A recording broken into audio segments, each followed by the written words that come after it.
Hermanos, muy buenos días. Un saludo a todos ustedes. Hoy día del Señor es septiembre 17 del 2023. Tengo aquí en California, 8 de la mañana, 16 minutos. Un saludo a todos. Hoy día es día del Señor. Quiero empezar leyendo y orando en Mateo 6, la oración del Padre Nuestro. Ah, Está en Mateo 6, del 7 al 13. Y dice así, para empezar.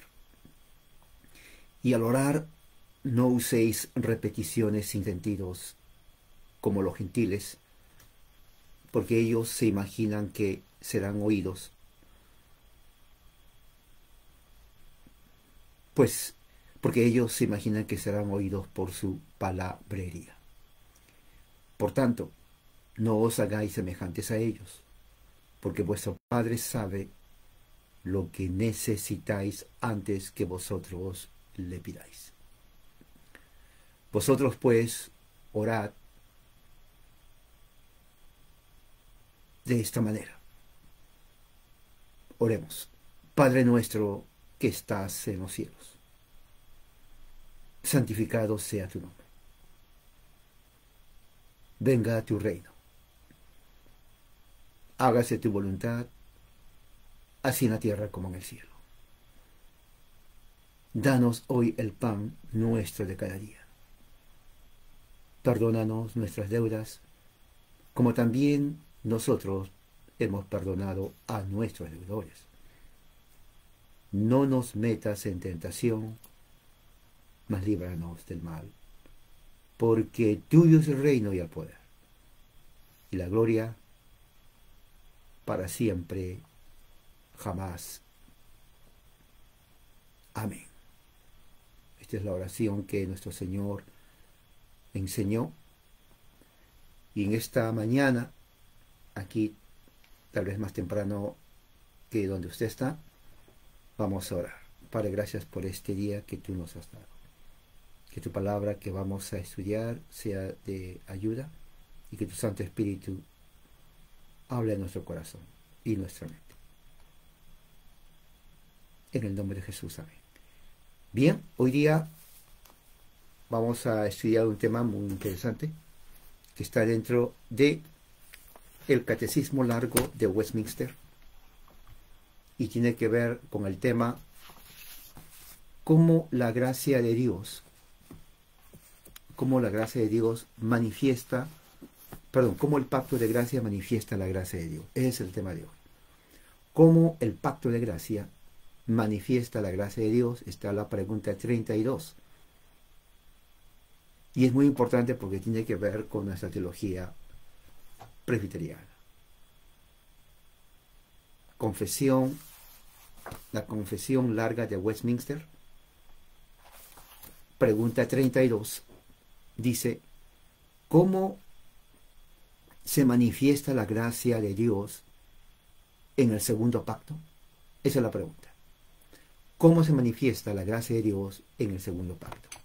Bien, la respuesta es, la gracia de Dios se manifiesta en el segundo pacto, en que libremente provee y ofrece a los pecadores un mediador. Número 1. ¿Ok? Vuelvo a repetir. ¿Cómo se manifiesta la gracia de Dios en el segundo pacto? La gracia de Dios se manifiesta en el segundo pacto en que libremente Dios provee y ofrece a los pecadores un mediador, ¿no? Dios ofrece libremente, por gracia, a los pecadores un mediador.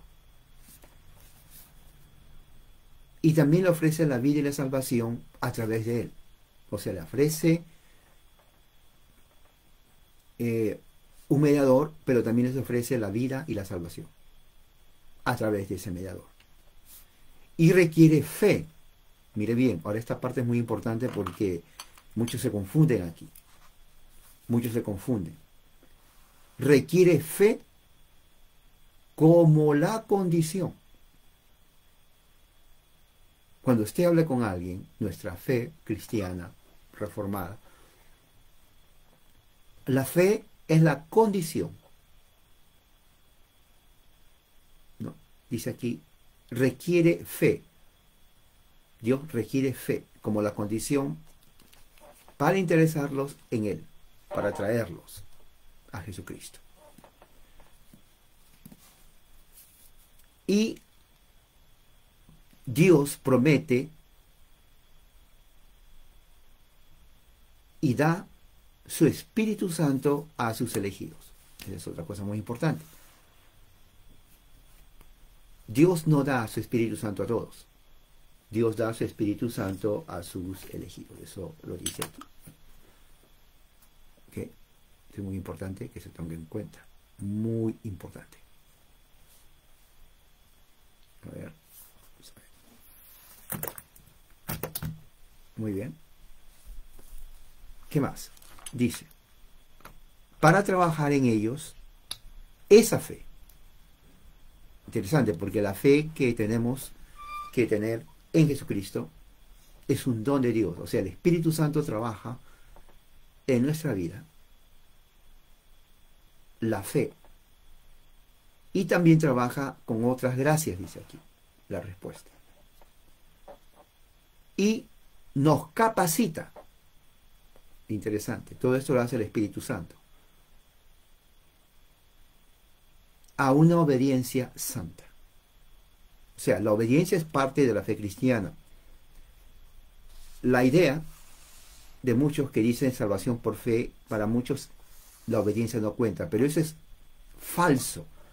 Ya hemos estudiado en la primera carta de Juan, que Juan dice, y eso lo vamos a ver más adelante, que si no lo obedecemos, no somos de Él, por más que digamos que creamos, y eso téngalo en mente usted. No es fe desnuda. Oh, yo creo. Bueno, Santiago dice, aún los demonios creen, igual que tú, pero tiemblan. La fe implica obediencia. Si no hay obediencia, esa fe es vana y muerta. Lo dice Santiago. Es un tema muy amplio que lo repetí siempre. Recuerde, si no hay obediencia, no existe verdadera fe. Esa es salvación por gracia. Porque para muchos dicen, bueno, no son por obras. Claro. O sea, en el sentido de que nuestras obras no ameritan una salvación sola.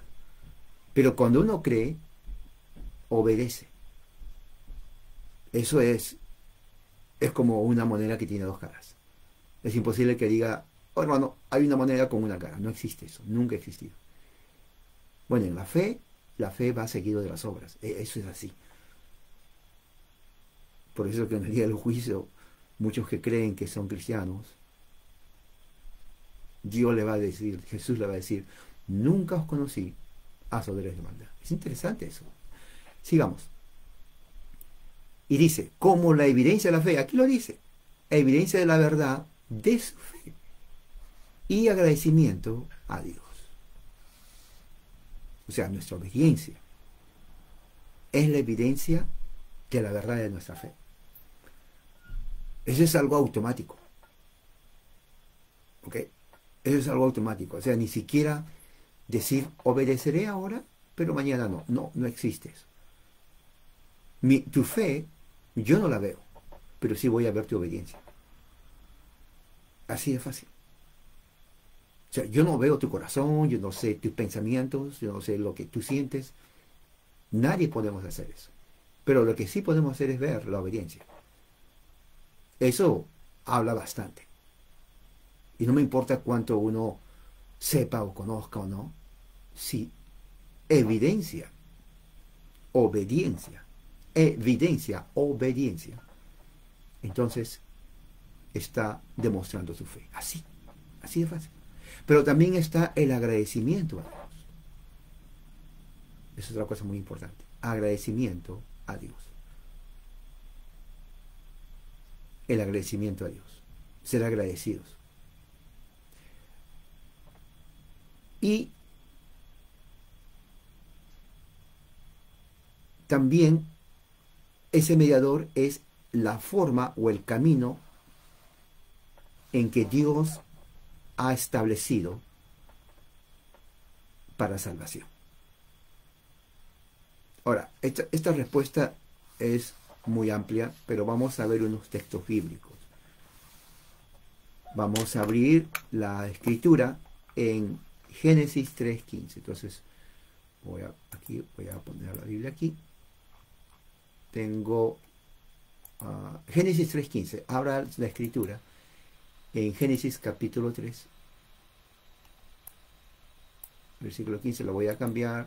No, mejor no lo voy a cambiar. Voy a abrir las dos, la Reina Valera y la Nueva Biblia de las Américas. Génesis 3:15 dice así, leyendo la Biblia de las Américas: pondré enemistad, dice Dios, a Satanás, entre tú y la mujer, y entre tu simiente y su simiente. Él te herirá en la cabeza y tú lo herirás en el talón. Esto es la primera promesa. Se conoce en teología protoevangelio. Proto significa el primero. La primera promesa que habla sobre el evangelio. Porque aquí Dios le está diciendo a Satanás que va a enviar a alguien nacido de la mujer. En este caso son dos. Uno de su origen, de Eva, pero al mismo tiempo, lo más inmediato, de María, su madre, según los evangelios. Entonces de ahí va a nacer el Redentor, que es Jesucristo. Entonces Génesis 3:15 viene a ser la promesa protoevangelio del Salvador. Esto es muy importante porque el segundo pacto, el primer pacto sabemos es con Moisés, ¿no? Cuando Dios llama a Moisés, ese es el primer pacto. Eso nunca se olvide. El segundo pacto es en la cruz del Calvario, que viene a ser el nuevo pacto. Entonces vemos Génesis 3:15, el protoevangelio, donde Dios promete, y es juicio también para Satanás, para su simiente, que él va a venir de la mujer, en donde él dice que cuando él nazca,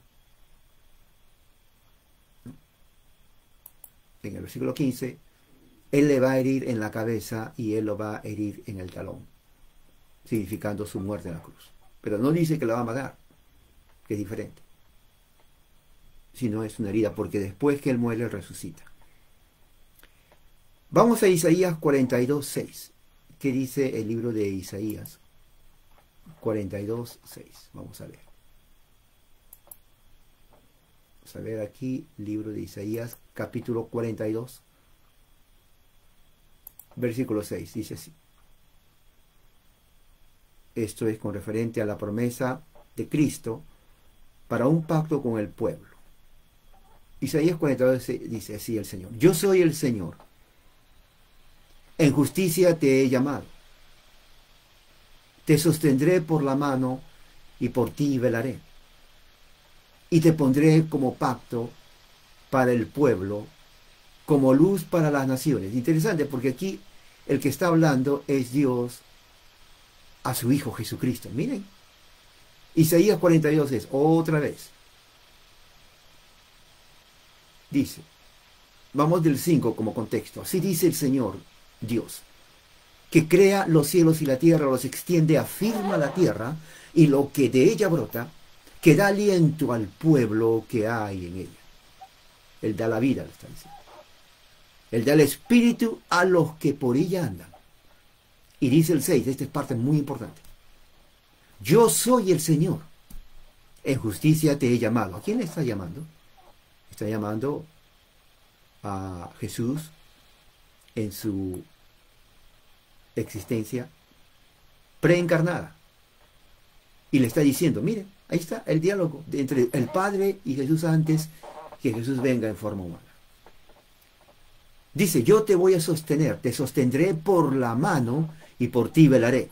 Mira.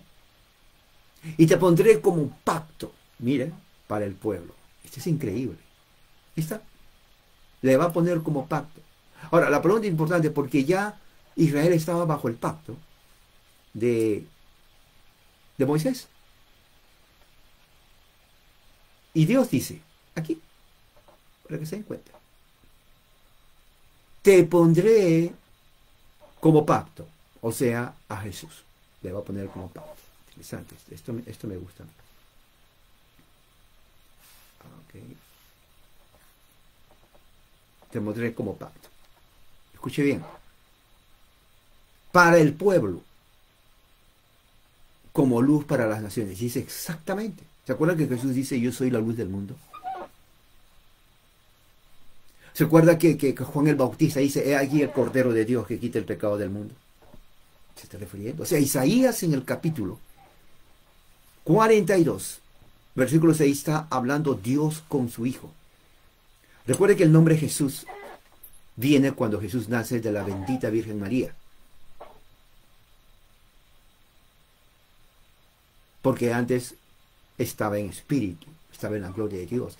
Se manifestaba como el príncipe, el capitán del ejército de Yahweh.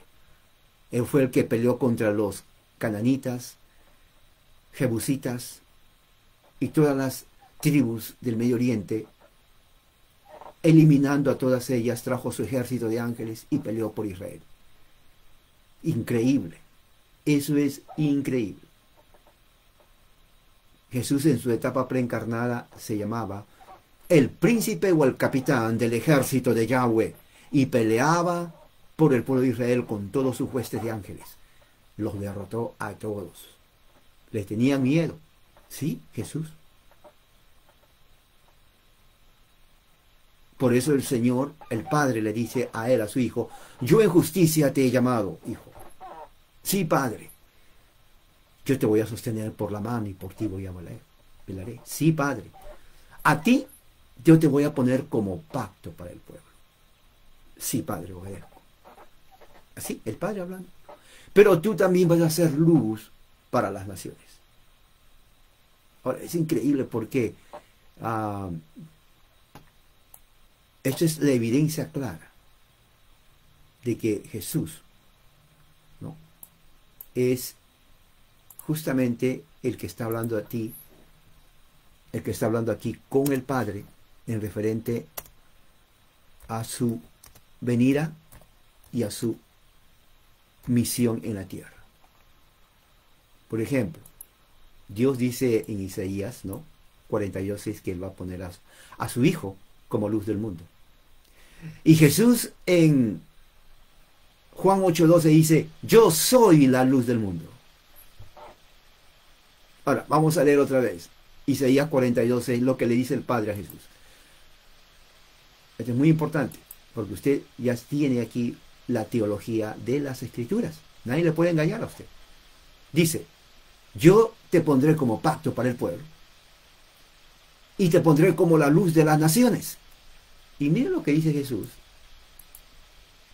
cuando está entre los judíos, cuando viene. Yo soy la luz del mundo.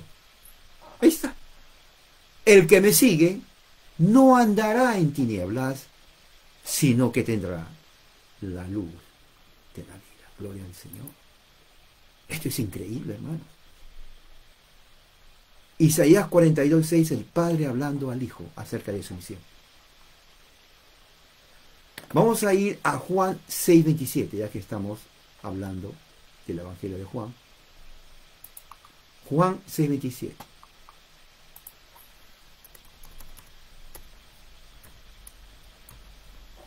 ¿Qué dice Juan 6:27? Dice así.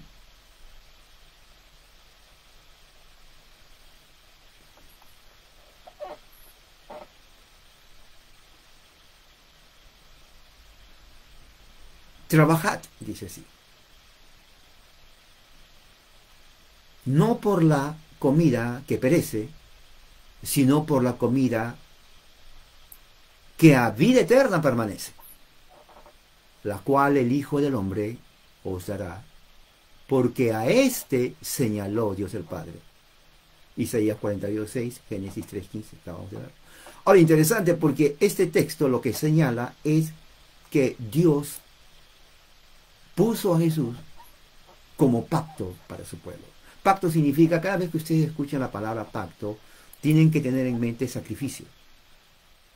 O sea, agarrar un cordero, degollarlo, sacrificarlo con derramamiento de sangre. Eso es muy importante que tengan en cuenta. Porque si no, no va a haber pacto. O sea, la fe cristiana es una religión pactual. Hay un pacto.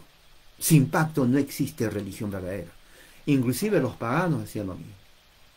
Sacrificaban animales para que ellos puedan aplacar la ira de Dios. Hacían su propia propiciación los paganos y expiación. O sea, ese concepto no es nuevo. Siempre ha existido. La diferencia con el cristianismo es que Dios mismo no usa animales ya, sino a su Hijo como el Cordero de Dios, como su Cordero, para expiar los pecados de su pueblo. En Juan capítulo 6, Jesús mismo les dice eso a sus discípulos, ¿no? Confirmando lo que dice Isaías 42:6. Dice, trabajen no por la comida que perece, sino por la comida que a vida eterna permanece. La comida es Jesús. Primero dijo que yo soy la luz del mundo, ahora es la comida. La cual el Hijo del Hombre os dará. ¿Por qué? Porque a este Padre señaló. ¿Cómo lo señaló? Génesis 3:15, Isaías 42:6. ¿Se dan cuenta? Vamos a el mismo Evangelio de Juan en el capítulo 5. Una página o un capítulo antes. Vamos a ver ahí la vida eterna que Dios da a través de su Hijo. Juan 5:11. Dice así, a partir del 10. Entonces los judíos dijeron a aquel que había sido sanado, es día de reposo, no te es lícito llevar tu lecho. Ahora le responde el hombre y le dice, el que me sanó, él mismo me dijo, toma tu lecho y anda. Y que dice en el 12, dice, entonces le preguntaron, ¿quién es el que te dijo, toma tu lecho y anda? Y, perdón, no es Juan, es Primera de Juan. Vamos a ver, este es otro texto. Es Primera de Juan, capítulo 5. Primera de Juan, capítulo 5, dice así. Versículo 11 y 12. Y este es el testimonio que Dios nos ha dado. Vida eterna. ¿Cuál es el testimonio? Y esta vida está en su Hijo. Ahí está. Primera de Juan 5:11. Subráyalo con su marcador. Vuelvo a repetir. Este es el testimonio que Dios nos ha dado, vida eterna. ¿Cuál? Su Hijo, Jesucristo. Isaías 42:6. En el trato, cuando habla Dios con Jesús, le dice, a ti te voy a poner como pacto entre las naciones. O sea, vida eterna. Y aquí Juan dice, Dios mismo estableció la vida eterna. Es en Jesús. Y versículo 2 dice, el que tiene al Hijo, tiene la vida. Fíjese. Repito, el que tiene al Hijo, tiene la vida. El que no tiene al Hijo, no tiene la vida. La pregunta es, ¿qué significa tener? ¿Qué significa tener al Hijo?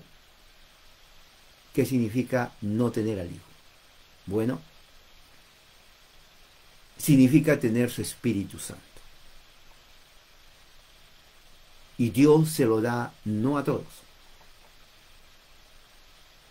Por eso vuelvo a repetir. ¿Se dan cuenta cuando Jesús hace la parábola del trigo y la cizaña? ¿Se acuerda cuando Jesús le acerca y le dice, Señor, yo en tu nombre eché fuera demonios? Porque tú lo dices así. Sané personas, hice milagros, prácticamente todo lo que tú dices, Señor, yo lo he cumplido. Así que, con humildad, pues yo estoy ahí en el cielo, ¿no? Pero dice que Jesús le responde y dice, bueno, ¿tú quién eres? Nunca os conocí. Ahora, se dan cuenta que la reacción de esas personas que dicen que cristianos, cuando Jesús le dice, nunca os conocí. Ahora, recuerde, en el mismo pasaje que estamos leyendo de 1 Juan, los anticristos estaban en la congregación. Porque el anticristo no es como dicen en las películas, ¿no? De que un ser que va a salir en el futuro. No, eran docetistas. Ellos ya murieron. Eso fue el primer siglo, eran religiosos, que estaban en la iglesia local. Recibieron la comunión, la Eucaristía, oraban, estaban con los hermanos, hasta se bautizaron, por eso eran parte de ellos. Pero nunca fueron de ellos. Es interesante eso. Póngase a pensar, reflexione. Y uno dice, yo me pongo a reflexionar, digo, ¿cómo es posible? Se bautizaron, escucharon la palabra, los apóstoles, y no eran de ellos. O sea, hicieron todo lo que ellos hicieron, pero no eran de ellos. Es igual en el día del juicio. Aquellos que hoy en día, y ahora más, porque hoy hay esta cantidad de cristianismo, y en ese tiempo no estaba dividido como lo estaba ahora. Hoy hay miles de sectas alrededor. Hoy en día, hoy en este momento, día del Señor, están que se reúnen muchas sectas. La pregunta es, ¿cómo han hecho de Dios un ser bipolar? No, multipolar. O sea, está con ellos, está con ellos, está con ellos, está con ellos, están con ellos. O sea, ¿cuántas iglesias tiene el Señor? Honestamente. No, ellos no son. O no, yo sí soy, tú no eres. No, ustedes tampoco son, yo soy. No, ustedes no son, yo soy. Y todo el mundo dice eso. Imagínense que 1000 sectas digan lo mismo. No, yo no soy, tú sí, o tú no eres, pero yo sí. Todos ustedes no sirven. Bueno, no, se equivoca. Yo soy la primera, la verdadera. Ustedes no. No, te equivocas también tú. Yo sí. Y hoy día están haciendo eso. Y cuando venga el día del juicio, Dios le va a decir, oiga, sinceramente nadie los ha conocido. ¿Cómo que no? Si el domingo justamente recibíamos los diezmos. Si el domingo justamente hacíamos esto y esto, venían los mejores cantantes del mundo, guitarra eléctrica por ahí. Y tú dices que no nos conoces. No, es que nos conocí. Es más, no solamente los conozco, no los conozco. Son hacedores de maldad. ¿Qué? ¿Sí? Apártense de mí. Eso es muy duro, hermano. Léalo. Léalo para que se dé cuenta que eso no es algo de juego. Entonces, 1 Juan, ¿qué es lo que dice? 5, 11, 12. El que tiene al Hijo tiene la vida, y el que no tiene al Hijo no tiene la vida. Y tener el Espíritu Santo significa creer en Jesucristo. Esa fe lo da el Señor.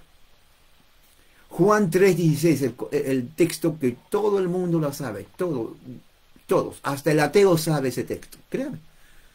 Porque de tal manera amó Dios al mundo, que Él ha dado a su único Hijo, para que todo aquel que en Él crea no se pierda, más tenga vida eterna. Ahora, eso suena muy simplista, ¿no? Porque dice, bueno, ¿no más creer? Bueno, ya, yo creo, ya tengo la vida eterna, qué bueno, ya creo. Pero se olvidan lo que acabo de leer, ¿no? Que el catecismo dice que Él también capacita para una santa obediencia. Oiga, usted puede decir que cree, pero si no obedece, no sirve, su fe es muerta. O sea, ¿saben lo que fue muerta? Lo que está diciendo y Santiago está usando una figura simbólica de decir un cuerpo muerto. Bueno, un cuerpo muerto, bueno, si de cabeza, se le mira dónde está, mira un cuerpo muerto. Todavía está la cabeza, los brazos, las piernas, pero está muerto. ¿De qué sirve? No sirve para nada, no tiene vida. Bueno, la fe sin obediencia es muerta. Así de simple. Es muerta. Tiene que haber obediencia. Tiene que haber, lo dice la Biblia, yo no. Y dice, Juan 1:12, la fe en Cristo se necesita para convertirse en hijo de Dios. También otro texto súper conocido. Ese texto, en 1 Juan, perdón, es en Juan, no 1 Juan, sino el Evangelio, que está en el capítulo 1, versículo 12, yo lo repetía y siempre lo compartía con personas. Dice así, más, a todo, vamos a partir del versículo 9 para tener contexto. Aquella luz verdadera que alumbra a todo hombre, ¿se acuerda? El Padre estableció en Isaías 42:6 a Jesús: tú eres la luz del mundo. Le dice, aquella luz verdadera que alumbra a todo hombre, venía a este mundo. Ahí está, Isaías 42 se cumple. En el mundo estaba y el mundo por él fue hecho. Pero el mundo no le conoció. Para nada. Pero al versículo 12, más a todos los que le recibieron, que viene a ser los que creen en su nombre, les dio la autoridad legal de ser hechos hijos de Dios. O sea, el ser hechos hijos de Dios no es todos, como dicen, ¿no? En la televisión, en todas partes, oh, todos somos hijos de Dios, somos hermanos. Bueno, seremos tal vez hermanos de humanidad como personas, en ese sentido, pero no en el aspecto espiritual. Porque para ser hijo de Dios, Dios nos tiene que adoptar, ¿no? Es como en una corte, van 5 niños para ser adoptados, está el juez, entra la familia, el padre, la madre, los esposos, y dicen, bueno, van a adoptar, sí queremos adoptar un niño, uno, miren.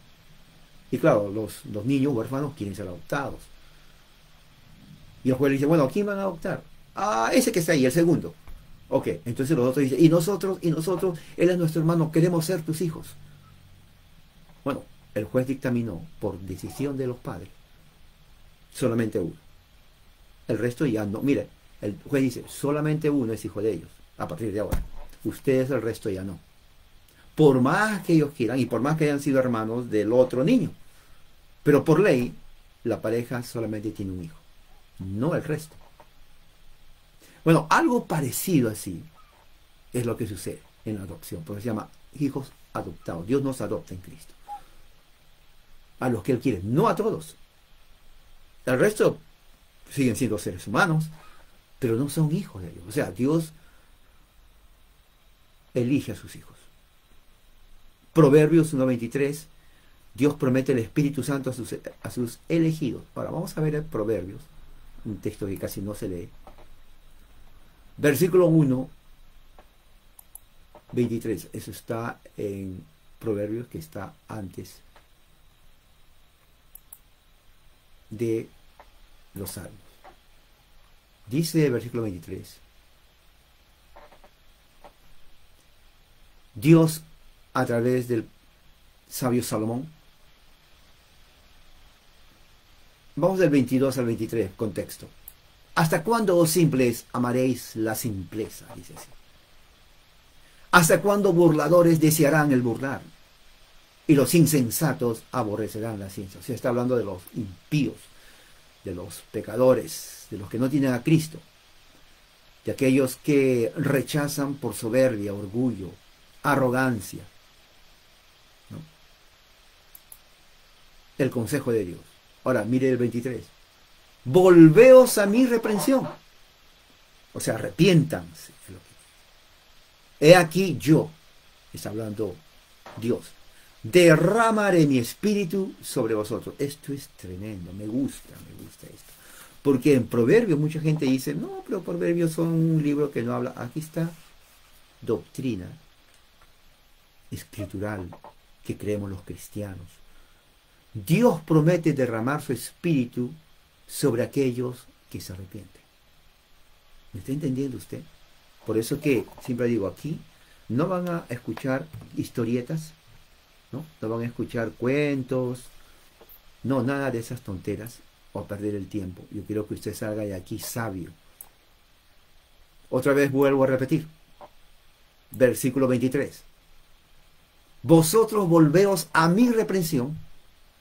He aquí yo derramaré mi espíritu sobre ustedes. Derramaré mi espíritu sobre ustedes. El mismo contexto, el mismo lenguaje que hablan otros profetas y que se cumple en el pacto de gracia. Esto es interesante. ¿No le gusta a usted escuchar esto? Sigamos más adelante porque el tiempo pasa. Segunda de Corintios 4:13. Segunda de Corintios 4:13. Espero que esté tomando nota, porque esto es comida para su espíritu, para su alma. ¿Ok? No van a escuchar historietas ni nada por ahí, ni hacerles reír. No hago chistes. Eso es palabra de Dios, porque el tiempo es apremiante. El tiempo es muy corto, hermano, sinceramente. Pero en 2 Corintios 4:3 dice, pero teniendo el mismo espíritu de la fe. Igual lo que dice Proverbios 1:23, es increíble cómo se relaciona el Antiguo Testamento con el Nuevo Testamento. Dice, pero teniendo el mismo espíritu de fe, conforme a lo que está escrito, creí, por lo cual hablé. Nosotros también creemos, por lo cual también hablamos. O sea, la fe en Jesucristo es el vehículo que Dios nos da para que nosotros recibamos su espíritu.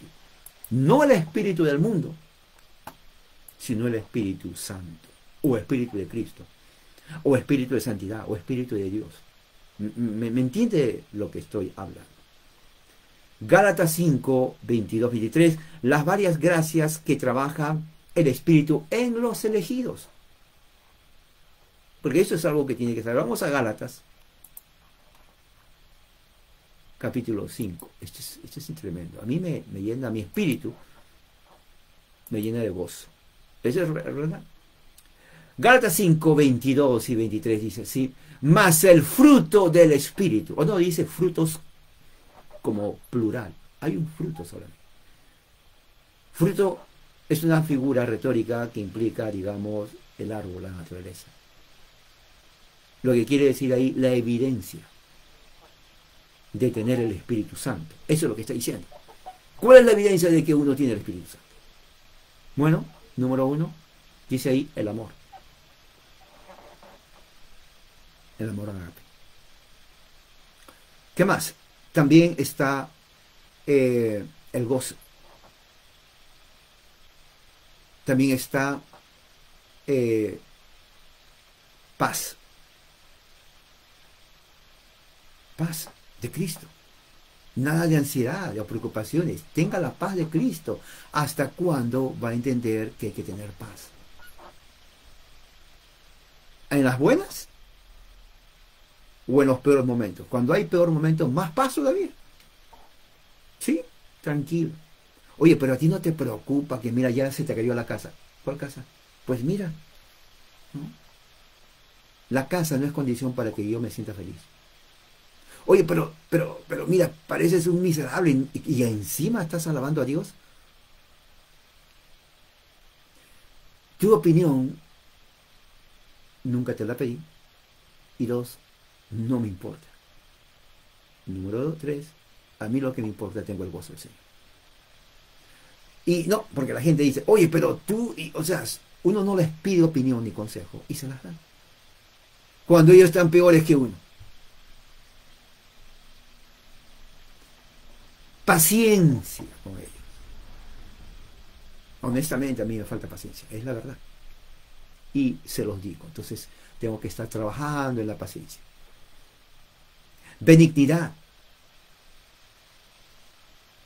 Bondad. Fe. Mansedumbre. No menso, que una vez alguien dijo, oh, ustedes son mensos, mira lo que dice la Biblia en Gálatas 5:23. Dice ahí, menso. No dice menso. Dice mansedumbre, que viene de manso, que es diferente. Manso y menso es diferente. ¿Ok? Tal vez estén mirando o han mirado mucho chavo el otro y dicen, bueno, ¿qué menso? No se refiere a eso. Se refiere a mansedumbre, es una persona controlada, que es diferente. Templanza, casi lo mismo. Contra tales cosas no hay ley. Y eso lo hace el Espíritu Santo. Eso no lo hace César Arévalo. Eso lo hace el Espíritu Santo. Porque está trabajando en uno. Y nunca deja de trabajar. Ezequiel 36:27. Este texto me gusta. Otro del Antiguo Testamento que vincula con el Nuevo Testamento. El libro de Ezequiel. Capítulo 36. Versículo 27. Veamos lo que dice ahí. Ezequiel 36:27 dice así la palabra de Dios. ¿Dónde está? Aquí está. A partir del 26, para contexto, os daré corazón nuevo. Mira lo que dice. Y pondré espíritu nuevo dentro de vosotros. quitaré de vuestra carne el corazón de piedra. Eso es lenguaje figurativo, porque nadie tiene corazón de piedra, ¿ok? Lo que está diciendo ahí es un corazón duro al Señor, de incredulidad, a eso se refiere. ¿Qué más?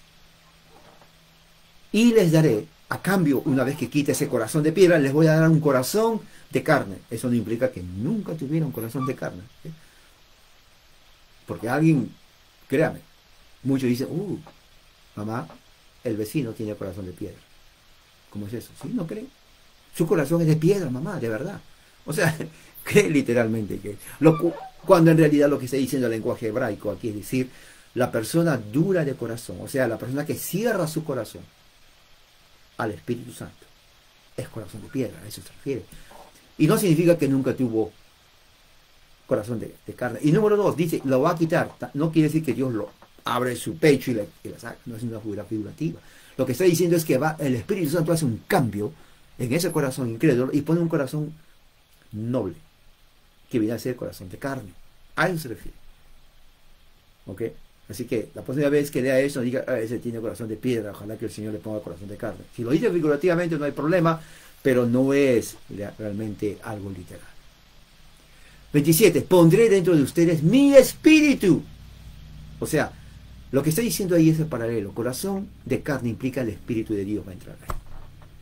Y dice así, y haré, miren, que anden en mis estatutos y que guarden mis preceptos y los pongan por obra. Se dan cuenta que Ezequiel 36:27 va de acuerdo con lo que dice Santiago, con lo que dice Jesús, con lo que dice Primera de Juan. O sea, no existe una forma de decir, bueno, ya creo, ahora sí me puedo ir en paz. Un momento. Si te refieres en paz a que tienes la paz de Cristo por fe, ok. Pero si te refieres a que no va a la obediencia, está mal, porque eso no es fe. Tú puedes creer, como yo creo que existen aviones, o existe la montaña, eso no me va a salvar.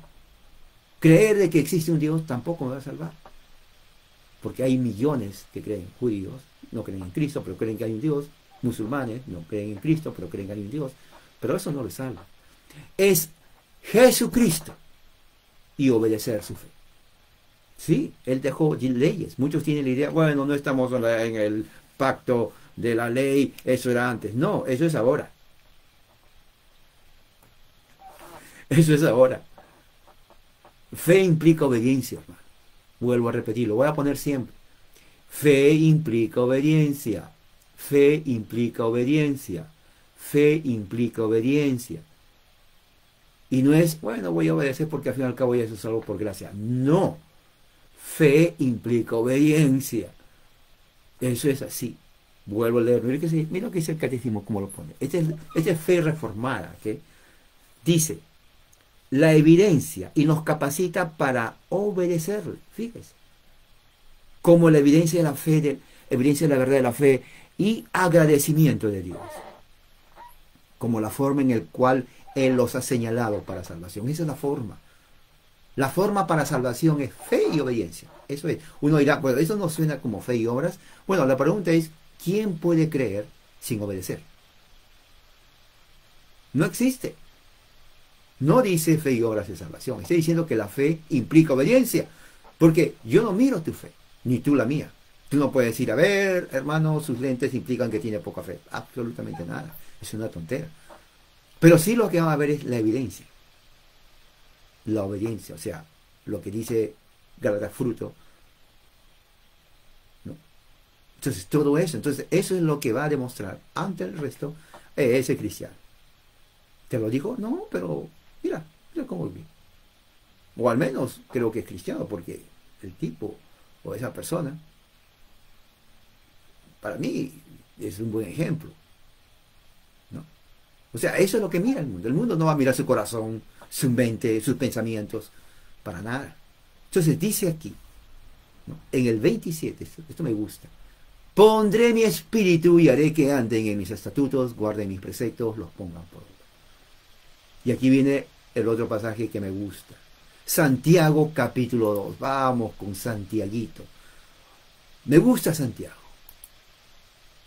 Lo he leído más de 1000 veces a Santiago. Y créeme, ya lo conozco a Santiago. Dice, Vamos a ver Santiago en el versículo 14 en adelante. Dice, hermanos míos, ¿de qué aprovechará si alguno dice que tiene fe y no tiene obras? A ver, Santiago está hablando con usted, lleno del Espíritu Santo. El Espíritu pone en él justamente aquello que nosotros necesitamos para conocer el Evangelio, ¿no?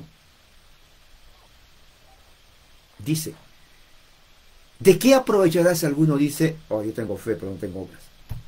¿Podrá la fe salvarle, esa fe? ¿Podrá esa fe que dice, oh, yo tengo fe, pero no obras? ¿Podrá salvarle esa fe? Y Santiago responde, si un hermano o hermana están desnudos y tienen necesidad del mantenimiento de cada día, y alguno de ustedes les dice, vete en paz, caliéntate por ahí, ¿no? Y come algo, pero ustedes no le dan nada para su cuerpo, ¿de qué aprovecha tu fe? A ver. No, es que yo tengo 35 años de estar en la iglesia, he dado mi diezmo todo, ya, o sea, prácticamente todo mi dinero lo tiene el pastor. Bueno, ¿de qué te sirve una fe sin obras? Así también las obras, la fe si no tiene obras, versículo 17, es muerta, lo dice Santiago. Cuando dice obras quiere decir obediencia, ayudar. ¿Me entiende? Ahora, 18. Pero alguien te dirá, tú tienes fe, pero yo tengo obras.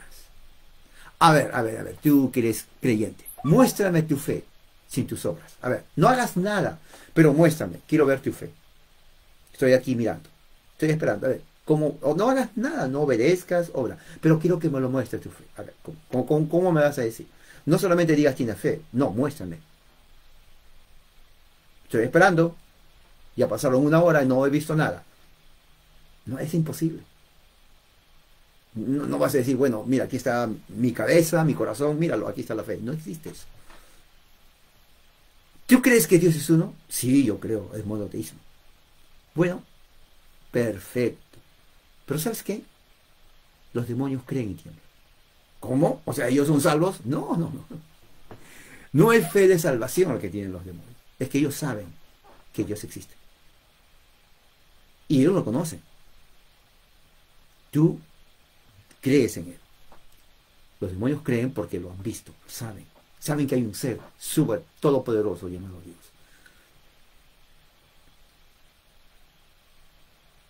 20. Mas quieres saber, hombre vano, inútil. Eso es lo que dice. Vano significa inútil, necio. Que la fe sin obras es muerta. O sea, sin obediencia. Ahora, bien interesante porque eso es lo que enseña la Biblia. Esta es fe reformada. Muchos no saben eso. Esto es fe reformada. Estamos leyendo en el catecismo. Ya puse, hace meses, la fe salvadora. Por eso uno que leer todos los días, igual como uno come. ¿Se imagina que uno coma 1 vez al mes? Uno estaría o muerto. Y si vivo, ya me hubiera olvidado que comí porque es 1 vez al mes. Pero si uno come, yo como, me gusta comer, al menos 3 veces al día, y ya sé, saboreo la comida. La comer es algo sagrado, es un tiempo muy sagrado. Sí, muy sagrado. Saborear la comida, comer que uno está bien. O sea, uno sabe. Bueno, estudiar la Biblia es lo mismo. Sentarse y leer las Escrituras. Y saborear. No está saboreando usted la Escritura, su espíritu. Santiago dice, la fe sin obras es muerta. ¿Cuánto me falta? Ok, uno más. 2 Corintios 5:14. 2 Corintios 5:14. Eso lo dice la Escritura, hermano. Vamos a ver. Dice así. Porque el amor de Cristo, dice Pablo, nos constriñe. Mire, el amor de Cristo. Pensando esto, el amor de Cristo. O sea, es un trabajo en el corazón. Que si uno murió por todos, luego todos murieron. O sea, la lógica es esta: Cristo murió por todos, implica que todos hemos muerto. Claro, porque Él muere en lugar de nosotros. Y muere en lugar de nosotros para que nosotros no experimentemos esa clase de muerte. Pero al morir Él está diciendo, ya hemos muerto también. Exacto. Entonces, 15. Y por todos murió, para que los que vivan en la carne ya no vivan para uno mismo, sino para que aquel que murió y resucitó por ellos. Ok, vamos a poner un ejemplo para que se den cuenta. Eso es tremendo. Por eso, de los que se llaman cristianos, honestamente, cuando alguien me dice soy cristiano, yo no le abrazo, ni le digo, oh, qué bien que me encontré un cristiano. Para nada. En serio. Antes lo hacía, pero ya no. Cualquiera se llama cristiano. Y cuando digo cualquiera, cualquiera. De acuerdo a lo que está hablando Pablo aquí, está diciendo, si tenemos en mente la teología de la muerte sustitutoria de Cristo como propiciación por los pecados y expiación por su pueblo, entonces nosotros hemos muerto. Entonces debemos pensar que cuando estamos vivos, ya no podemos vivir para nosotros, porque alguien nos compró, que es Cristo. Entonces tenemos que vivir para Él, porque Él murió y resucitó por nosotros. Entonces eso es lo que tiene que tener en mente esto. Y para terminar, Efesios 2:10. El libro de Efesios, capítulo 2, versículo 10. ¿Qué es lo que dice? Mira lo que dice. Dice así. Vamos a partir del versículo 8. Porque por gracia sois salvos por medio de la fe. ¿Ok? Y esto no es de ustedes. O sea, la fe no procede de nosotros. Pues es un don de Dios. Es un regalo de Dios. Para creer en Él. Y dice así.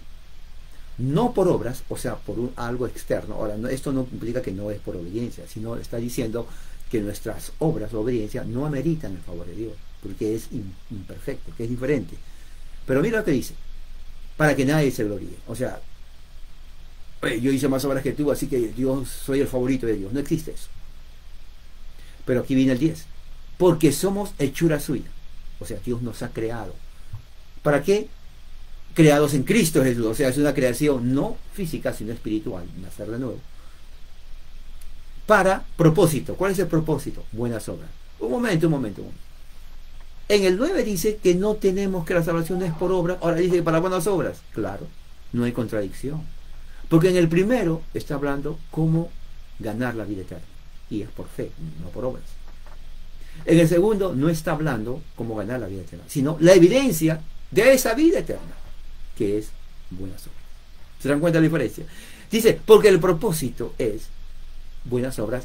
Y no solamente eso, sino Dios los preparó de antemano para que anduviésemos en ella. Andar significa obedecer. Ahí está la evidencia, hermanos. O sea, muchos dicen, oh, somos salvos por gracia, y dice la vez, sí, pero lee el versículo 10. Lee el versículo 10, cómete toda la comida, cómete el arroz, cómete el frijol, cómete el pollo, cómete las lechugas y la tortilla, todo. No solamente comas una parte, cómete todo. Y aquí vamos a comer todo. Sí, somos salvos por medio de la fe, pero con el propósito de buenas obras. Ahí está. Ahí está la evidencia. Y que Dios preparó de antemano para que, o sea, la voluntad de Dios es que obedezcamos. Punto. No existe fe. O yo que creo, así que qué bien que ya estoy bien. No, eso no es. Yo no sé quién te enseñó eso. Pero en la Biblia y los reformadores y la fe reformada enseñan esto. Vamos a orar, hermanos. Padre, gracias por tu amor, tu misericordia. Eres un Dios grande y poderoso. Que tu palabra haya quedado en nuestra mente, haya entrado a nuestro corazón, a nuestro espíritu, a nuestra alma. Gracias por todo, Señor. Enséñanos a ser obedientes a tu palabra. En el nombre de Jesús, nuestro Señor y Salvador. Amén. Hermanos, que la gracia del Señor esté con ustedes. Y que hoy día y el Señor prepare tiempo, separe un tiempo para usted misma, para que medite en la palabra, reflexione y adquiera sabiduría. En el nombre de Cristo.